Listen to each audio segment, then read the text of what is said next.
We're live. Hi, YouTube. It's me at DavidSkobs or whatever. Anyway, so it is Wednesday night at 8 p.m. Central Standard Time. The date is June 24th, 2020. July 1st is coming up soon, which will mean the next wave, seventh wave of 2020. I'm pretty sure that's when the gremlins eat after midnight and get wet, and then we know what happens next. So I'm pretty excited about that. I was honestly hoping for more murder hornet news, but murder hornets kind of just faded away. I don't know what. So anyway, I guess we'll have to wait for the gremlins in July. So anyway, yeah, that's what I know right now. So on tonight's episode, it's going to be a short one. I had a text earlier today, and what was it yesterday? Yesterday? I should look, but yeah, let's just say it's been a hot minute since I did my last video. So thanks for the prompt, Brandon. Anyway, on tonight's episode, it's very not like full of content, but as you can see in maybe not see because there was a preview picture, but we're talking about plants. This is my plant from my office desk in the house here. It wasn't my office, but with the whole working from home thing, I brought it home with me, and it needs to be watered pretty bad. It says it's dry. But anyway, this is one of those plants that's really hard to kill. It even says it right on the little tag in here. It's like really like for people that are non-green thumb, it's perfect. It's a sensor air purifier, and it says that it's very hard to kill, basically. So hooray. So it's perfect for a dude like me. Anyway, so that'll get watered here after I finish this episode. And I've already kind of covered in a past episode. I can't remember which one it was because there was only 12 of them. So obviously I forget. Not like Joe Rogan podcast when it's up to like, thousands of episodes. But I have a pour painting thing here that I actually did on a piece of glass. I think I've showed pour painting stuff before on canvas, but you can do all sorts of things. People pour on toilet seats. I don't get it. Rocks, coasters, pieces of wood for various things. Some people are actually commissioned to do work. Trying to figure all that stuff out. Trying to hone skills. But anyway, this piece was the first piece that I poured on a piece of glass. It was actually just a spare 12 by 18 just blank piece of glass that I think I'd taken out of an old picture frame or something and thrown away the frame because the frame was trash, but the glass was just decent. So I thought about recycling it, and I said, no, I'm not going to recycle. I can pour on that thing. So that's what I did, and it is not broken. I had the window open. It's right there. So before the birds are tripping, anyway, this mic, if you like microphones, this thing does a wonderful job of picking everything up.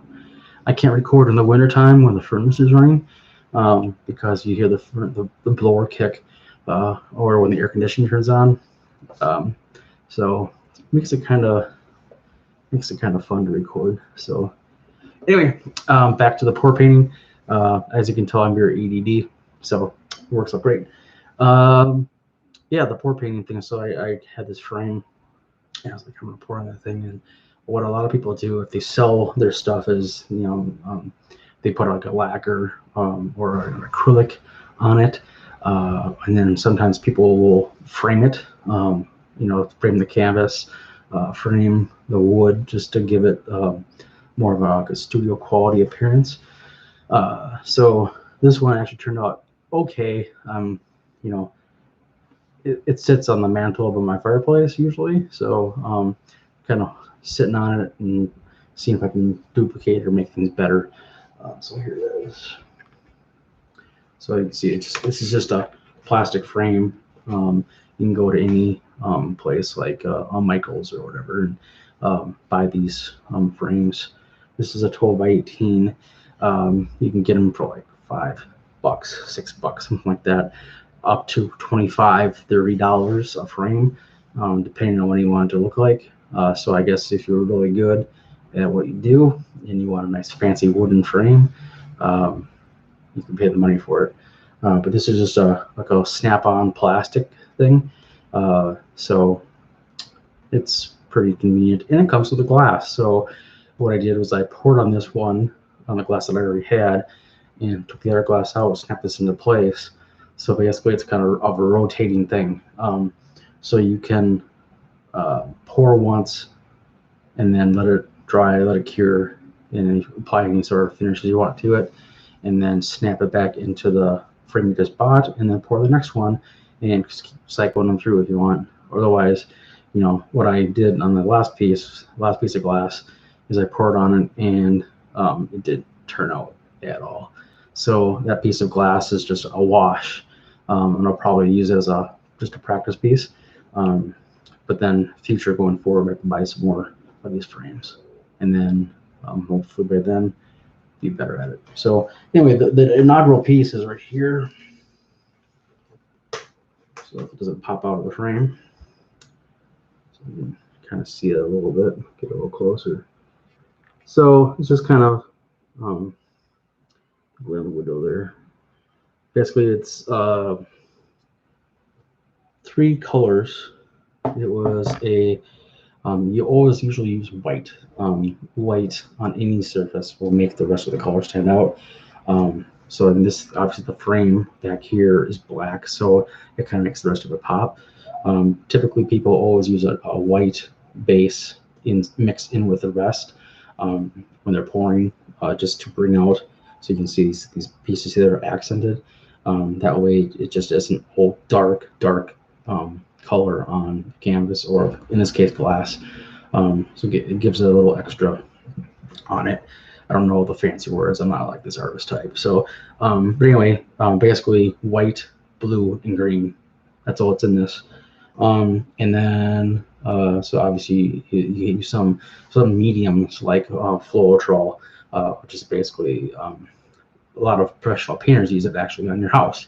It's an additive that gets put into the paint to make it go on smoother. It doesn't change the consistency really of the paint. It helps it refine and flow easy, because a lot of times they use their spray guns. So this kind of same concept. It pours out easier. It runs across whatever the surface is easier. It makes it more manageable to work with. So you add Floetrol to the paint. You add some water to thin the mix out, because most paints come, even acrylic, it'll come a little thick, so it doesn't want to move across the surface very well. So by adding the Floetrol and the water, it makes it really like almost too runny sometimes. So you gotta kind of get the balance from paint to Floetrol to water, so you get the ratio right. Too runny, all your paint goes off, and too thick doesn't go as it should. It also makes it hard to manipulate if you have like the tools and scrape it across and that kind of stuff. So this one wasn't scraped. This is just a straight pour. How you get all these cells in here, all those little things are, it's done by some people use like Elmer's glue. Some use like a coconut oil, and a lot of people use silicone. So you mix up all your paint, mix up all your Floetrol, all your water, and then before you put it on your surface, you take your desired amount of silicone, and you drip it into your paint, and then stir it, and then so in this case I had the white, which didn't have any silicone in it, just had the Floetrol and some water. But the white is usually a little thicker in density than the rest of the paint. Then the green and the blue had everything in it: the Floetrol, extra water to make it a little more runny than the white, and then a few drops of silicone in the green and the blue. And so then you take that in a cup and you layer it out. This one was done in a cup, so a cup pour, which basically means you put it in a cup. So you put in some white, then green, then blue, then white, green, and just keep layering it out. You want to layer it, and then you pour the cup onto the surface, and it lifts out, and you get something like this. So most people then will take after they let it, will paint drip onto it. Then they usually manipulate it by turning it over the place. You can YouTube these videos as well. And then they run to the edges. So that's how all this stuff came about. All these edges, is where it ran. And then once I got to the point where, like, okay, you get the desired effect, and then that's it. You let it stop. And then what I did after this was I have a heat gun. Some people use a torch, like a heat torch, butane torch. Others use a hair dryer, or in my case, I've got a heat gun that is meant to peel off paint off the walls. So it basically heats up and it creates bubbling and other things, or reaction to the silicone stuff. So you want bigger, smaller cells, that kind of thing. And then you let it sit for anywhere from, depending on the conditions that it's in, a couple days. To make sure the paint is dry.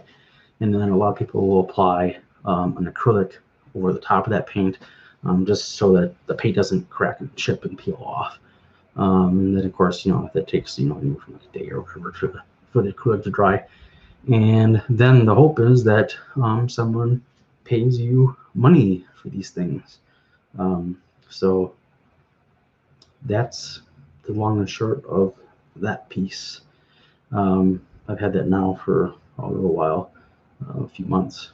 And so the next experiment hopefully will be on a large canvas. I'm talking like a 7-foot or so canvas, I think it is. And the idea, again, you can go on YouTube and find people that do this, but you go out into your garage or wherever, and you tie a paint can, however size you want, from the pint up to the a gallon, depends on how much you're doing, and you basically tie a rope around it, up to the ceiling, put your paint inside this can, put a hole in the bottom, pop the top, and swirl it around, and it does all sorts of weird crap. Or if you've ever seen The Big Lebowski, you can stand up on a ladder and drop crap off the ladder onto the canvas. The risky run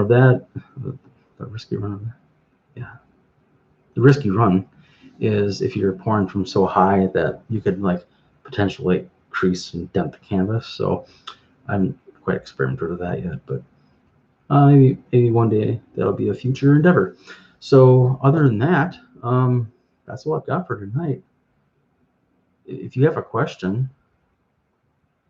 or a future topic you would like me to discuss, drop it in the comments or go to my Facebook page at DavidSkobs and give this update a like or a comment or anything else. I also have an Instagram and a Twitter as well at the same handle, at DavidSkobs. So tell your friends, like, subscribe, etc. And I will see you next time. Have a good night. Bye-bye. And stream now. Are you sure? Yes. And goodbye.